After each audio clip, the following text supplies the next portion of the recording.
ఒకవేళ నిజంగా కూడా ఈరోజు వివక్ష జరుగుతోంది క్రిస్టియానిటీలో అని ఆలోచిస్తే అసలు మతం మారకండి. మిమ్మల్ని ఎవరు మారమంటున్నారు? అక్కడికి పోయినా అదే, ఇక్కడున్నా అదే అనుకున్నప్పుడు మారడం ఎందుకు? దానివల్ల మీకు పొందేదేంటి? ఏ మార్గాన్ని మీరు విశ్వసించి వెళ్తున్నారు? ఒక్కసారి ఎవరికి వాళ్ళు ఆత్మ పరిశీలన చేసుకోవాలి.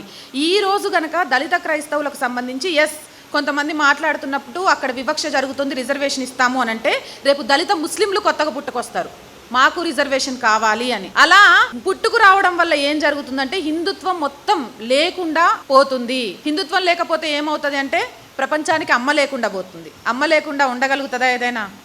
భారతదేశం ప్రపంచానికి అమ్మ. ఆ అమ్మ ఇంకా ఉంది అంటే అది హిందుత్వం వల్ల మాత్రమే, సనాతన హైందవ ధర్మం వల్ల మాత్రమే.